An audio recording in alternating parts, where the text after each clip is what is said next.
I've tried to record this video now 3 times, and I don't know what has happened to my brain. In 2013, Elisa Lam went missing after a very peculiar ride in an elevator at the Cecil Hotel. I'm sure you know this has been covered ad nauseum by most true crime YouTubers by now, and of course Netflix hopped on the trend half a decade later. But this is a true story. This happened and a young woman lost her life. Eventually, this caused a trend to emerge called the elevator game, where you go up and down in an elevator. I first learned about it through Jenny Nicholson's video, Dark Internet Rituals, from 5 years ago. Now let's look at a newer one, which is apparently quite popular these days. It's called the elevator game. It is also a 2023 movie. But maybe it has a captivating story. Maybe it's more a dramatization of the case of Elisa Lam. After all, it does say, based on actual events. This bothers me. This is not based on actual events. This is based on a creepypasta, so I put it on. This movie begins with, and I kid you not, 5 minutes straight of just elevator riding footage.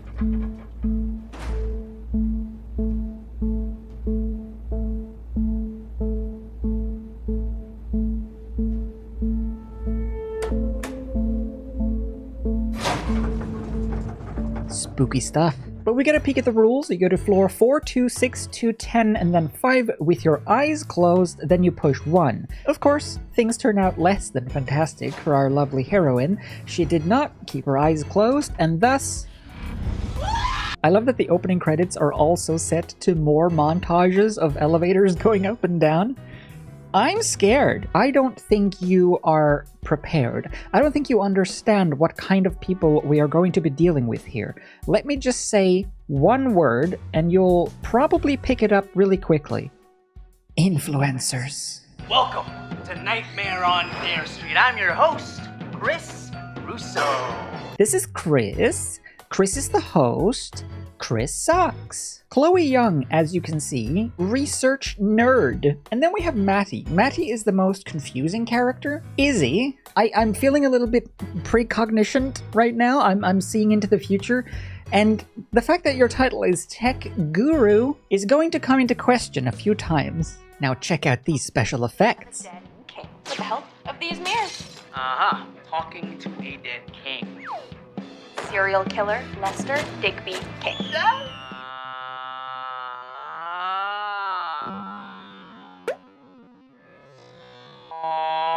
Now that's the Spice. They're getting a new employee, which is this guy, who is a guy, and most of them are like very anti this guy. They've seen him in the hallway, and this one dude goes, "Is he the weird looking dude that I saw on the way in here?"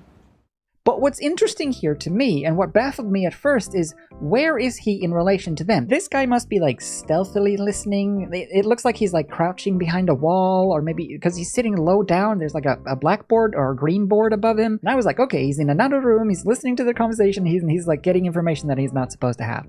No! It was just outside the door, with the door open, as they were having a meeting about him and discussing him. So they hire this absolute freak of nature, and they are forced to go with a cheap and low maintenance kind of shoot for the next episode, because the business boy gets a call. Oh no, that's Mr. Klein. I gotta take this. And the sponsor is not happy. They get 1 week to make a 20-minute episode about some sort of creepypasta. I don't know. They say they play scary games in scary places. So interpret as you will, I suppose. But 1 week? That's madness. No one can make a YouTube video in that amount of time. A completed show in a week? That's impossible. I need at least a week to edit. Keep this in mind. So they find a haunted elevator or a tragic elevator. Basically, they find the elevator. They happen to be just like down the block from the elevator where the first girl from the beginning of the movie went missing. And this is that house. Even though any building with more than 10 floors is fine, apparently, but they find this exact building. It was just down the road, so they didn't have to travel at all. They can just run back and forth whenever, and somehow none of them knew about this. But they make it there, and they get ready for the shoot. To please the sponsor, they have to wear these t-shirts. but there's a problem. Look, everyone wearing the same thing.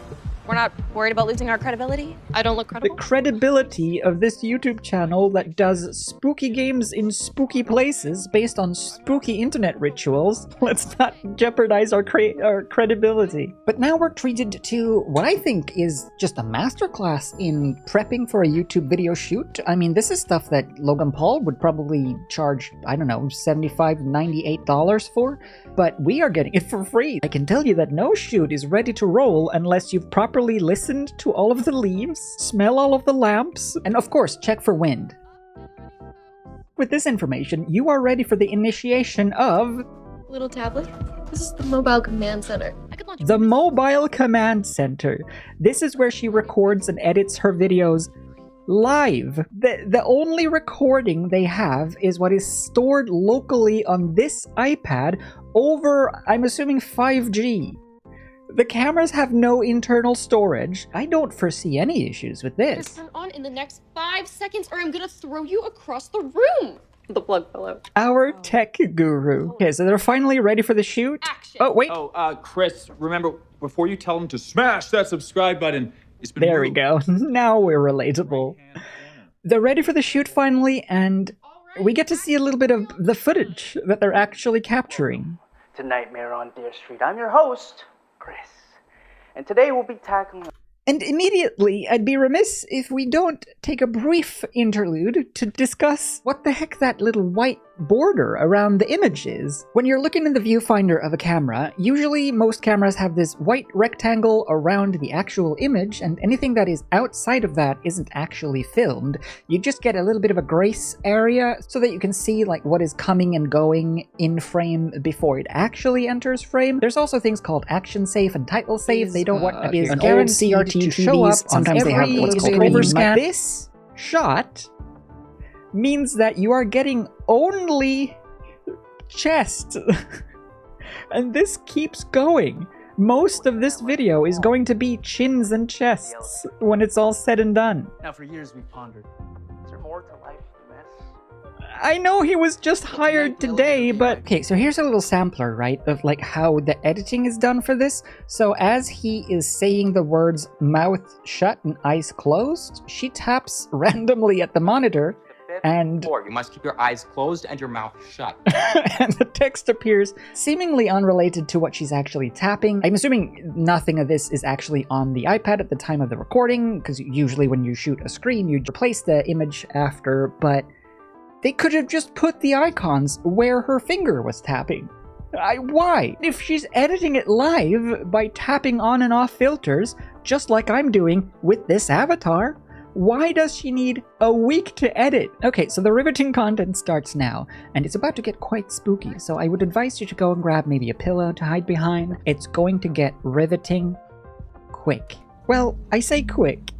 After this leisurely, silent elevator ride for another couple of minutes, of course. This seems like a well-worth shot in the top right corner there. And why do you have a website open with your own web page?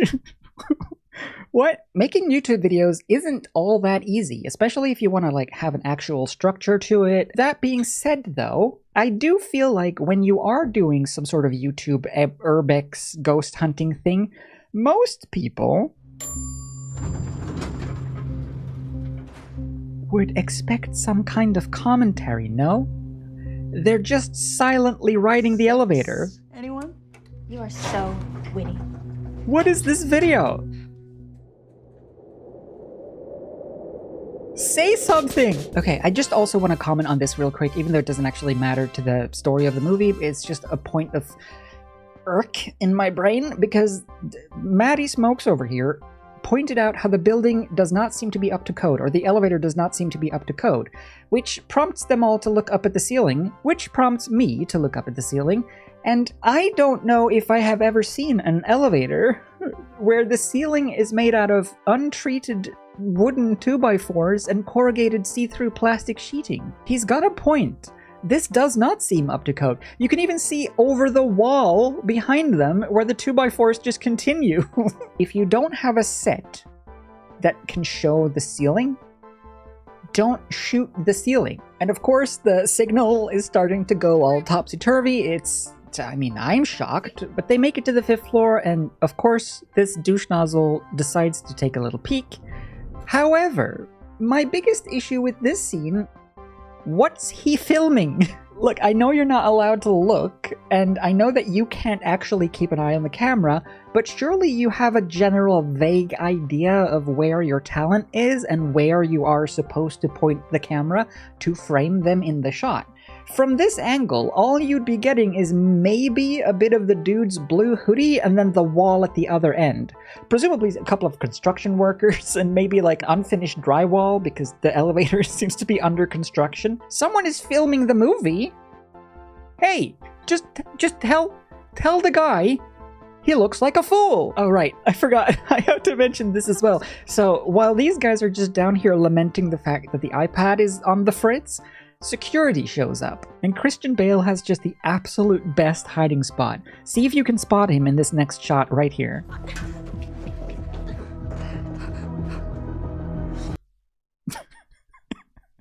I mean, I can't see him. Dang you, chameleon man! Okay, so back in the elevator, they're now done with the game, right? So, of course, the elevator starts going up, and they are freaking out, and I'm on the edge of my seat. My seat might as well just be all edges. Oops, all edges. This is so scary, I might pee. What are they gonna do? Where are we stopping on 9? Hold on. It's just a business guy. They must have been righteously unfortunate to run into the one dude who stuck around all Saturday in the dark on the 9th floor and chose this moment to get off. Fortunately, we got a nice little spook out of it as well. But uh-oh, when our intrepid trio comes back out of the elevator, they're hit with some bad news. We lost a healthy chunk of footage. What? I'd say the last half. The last half!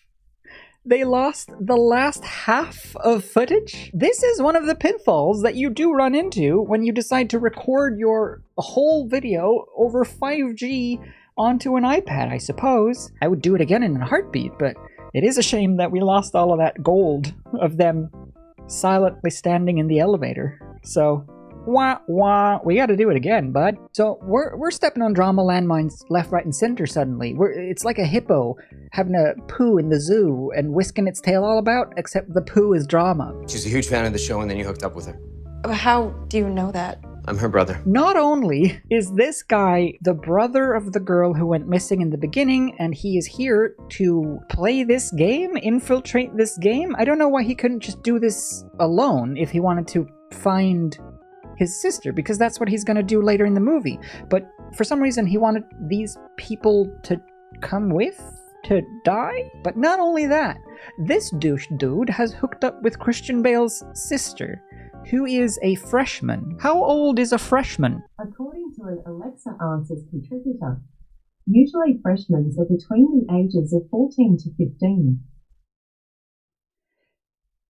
He really is a YouTuber, eh? So we get some sweet Alpha Sigma moves. Clearly this guy has been to a couple of Andrew Tate seminars in his life. Look at that stance. Look at those moves. He knows the F word. But here we see the Alpha Sigma Chad in his natural habitat, throwing a little hissy fit and having a temper tantrum, only to get arrested by authority. We love to see it. And Chris is now in deep doo-doo. He peeked at the 5th floor woman, and with a threatening name like that, how dare you? She won't have any of it, so she goes full Vecna. And this is what baffles me, because this is the first scary or threatening thing that happens in the movie. He floats up in the sky and slowly breaks his neck, and he's done. Frightening. The thing is, though, this is 45 minutes into the movie. We've hit the halfway point, and this is the first scary thing, which begs the question, who is this for? Surely it can't be for like tweens, like 13, 12, 13-year-olds. It's been 45 minutes. Do you know how many TikToks that probably is? And the payoff isn't that great. It's just a girl standing and then, oh, he broke his bones. And it gets kind of bloody and gory. Like later on, it's kind of messy. And it's not got a good story, that's for sure. So it's not for anyone above the age of 15. It really baffles me when I see movies like this where just nothing is happening. It's just, hold it! See? Now he goes back and he does the game alone. And we'll find out soon enough, spoilers, that he does succeed and ends up in the red world. So why, pray tell, did you need a content farm? You see why I've got issues with talking about this movie? The one where they all get murdered by a ghost lady. Okay, we need to talk about another film thing. Stop.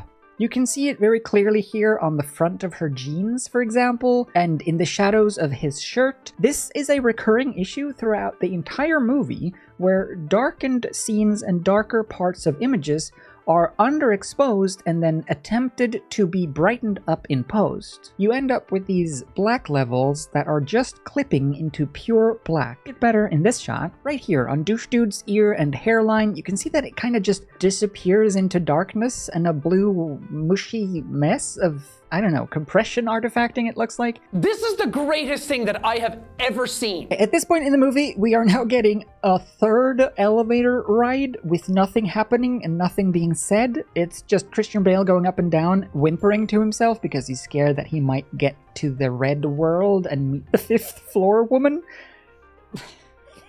Names. Lo and behold, he does make it.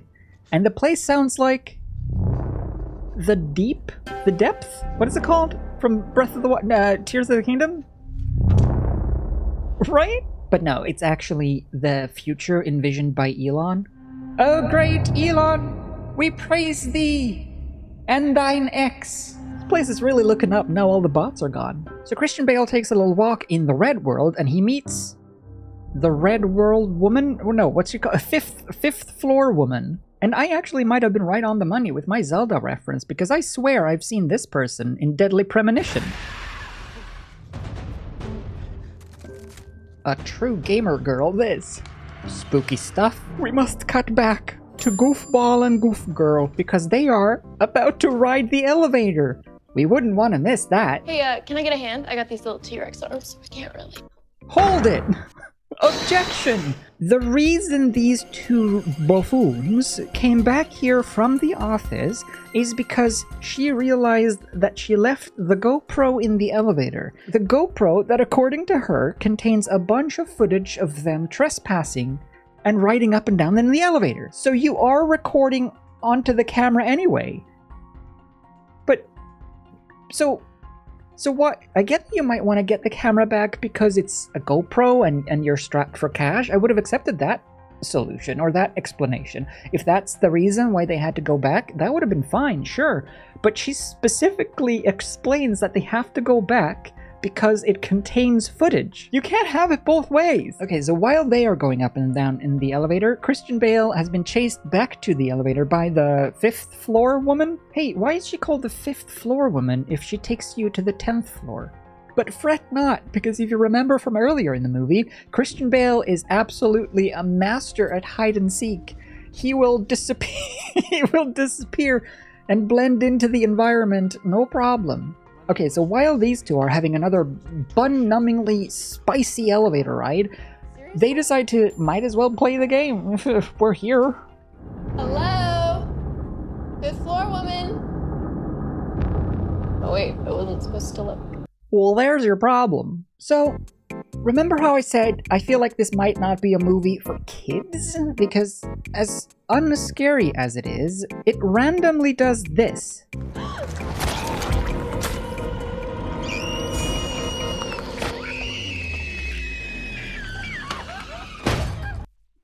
Which is a horrifyingly gruesome way to murder someone. She shoved her hand through his neck, out his throat. Not even considering the resistance that might be there or should be there, because I'm assuming he's got some sort of backbone. Well, I guess it's questionable. He is a marketing person. This is the way the 5th floor woman decides to kill him. So we have now had a Vecna moment, a neck punch moment. I wonder what gruesome fate might befall our favorite tech guru.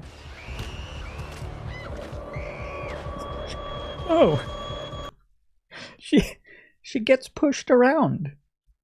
Oh, okay. So they're dead. But Christian Bale here is is still missing. I've not been able to find him yet. So if you have any milk cartons, let me know and I'll put a picture of Christian Bale on them. But because they played the game, the elevator shows up here. And I don't know why, because they didn't follow the rules, so they didn't actually win the game. But the elevator showed up here anyway, so Christian Bale does get out. Phew! And what does he find in the elevator, if not the GoPro? Uh-oh. Oh yeah, remember Chloe? She went home. Also, update your Chrome, god dang. And then we cut back to Maddie, who's been sitting at the bus stop. And he's been sitting we've been cutting back to him. I've skipped it because literally nothing happens. It's just Maddie sitting, waiting for the bus that doesn't show up. That's it. And we've been cutting to him where he's sitting on the bench and nothing is happening. Why? So he discovers that the bus isn't running, I think, and then he calls like the support number, and we get what I have come to refer to as a Nickelodeon moment, a term coined by Cordery Effects, or Cordz. It's like a Disney Channel or Nickelodeon sitcom. Shit. Too far. Nickelodeon from the opening scene walks in. Don't close the door! Go watch that video, it's really good. I'll put a link in the description. So we get some sweet Nickelodeon moves from Maddie over here. When he gets put on hold, they're playing a little jingle and...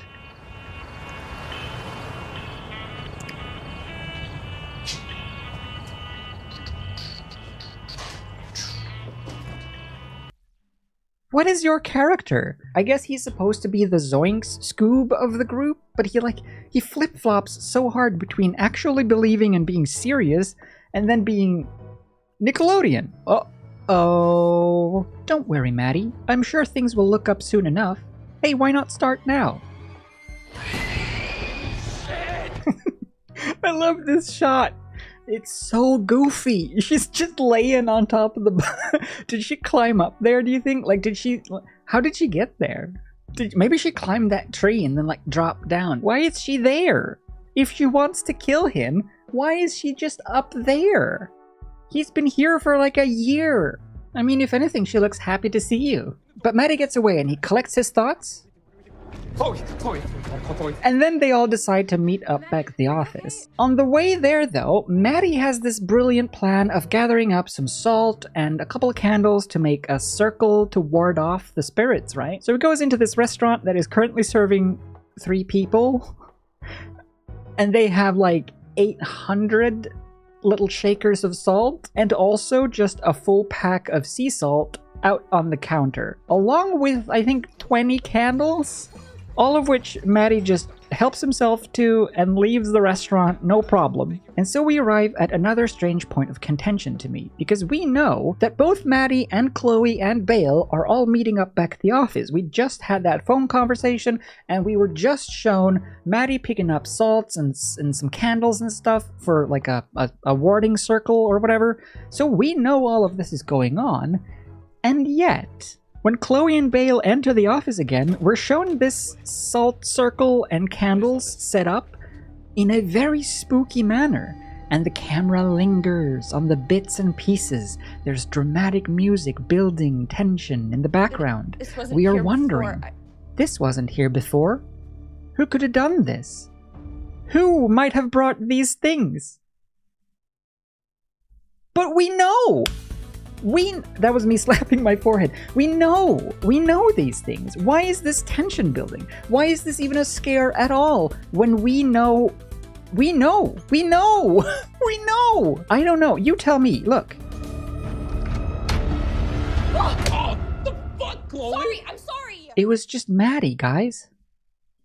It was just Maddie.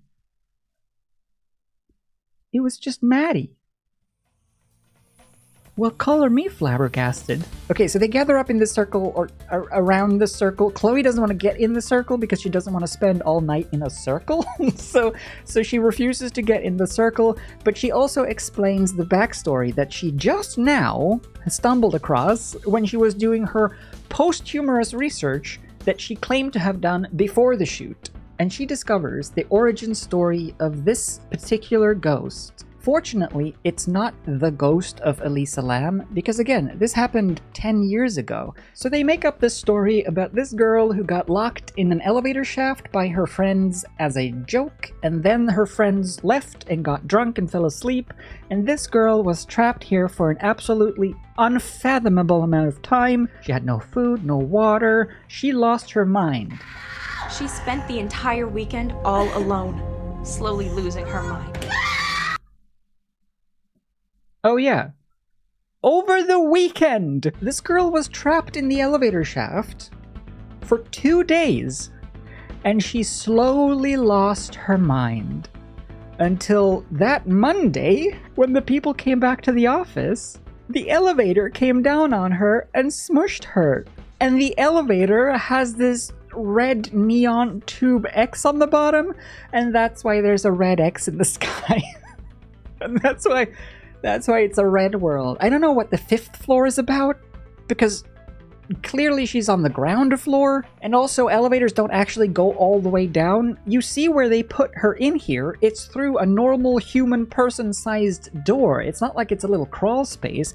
Elevators have a maintenance area underneath them and above them in most cases. You can just sit down, lay down. I think in this case you could probably stand up because there's a full door, a full person-sized door. But she got smushed and she got tangled up in the gears. She eventually got twisted up in the elevator gears and was very slowly ripped apart.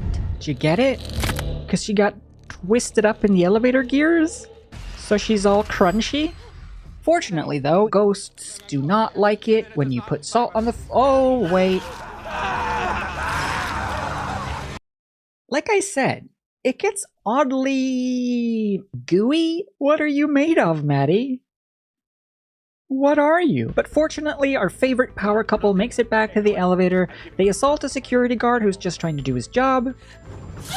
And we are treated to our, I think, 4th elevator riding montage. This is a movie that's an hour and a half long. It feels like it goes on for 6... Okay, so they play the game again, and they follow the rules, they go to all the floors, and then the ghost cheats. I feel like the ghost can't cheat, because that's the part of the curse. Why, if the ghost can just do whatever, if the ghost can just kill you anyway, even if you follow all of the rules, then why are there rules at all? How do you even... So you can't win? Is that the point? That it's unwinnable? So what's the point? What's the curse? Why is the curse? But of course, 50 won't stand for this, and we get a nice little sniper elite shot. Told you this was a gamer movie. Now, I thought that this girl was going to be his sister, but this is the girl from the legend, or from the myth, or from the story, or whatever. I don't know what her beef is with Bale. So she sends Bale back to the Red World, where the sister is... Ryan. And then it ends. So what have we learned? Don't go riding spooky elevators, playing spooky elevator games, and trying to meet up with spooky... No, wait. No, wait, what are you doing? Don't, stop this. Stop this. No, you're gonna die. Did you not learn? Hey, wait. How long ago is this? Is this not a crime scene? What are you doing here? Don't do this. We've learned nothing. This cheating? You couldn't even wait for her to push a button. Well, that was quite the spooky movie, wasn't it? I don't even know if this video is gonna be fun.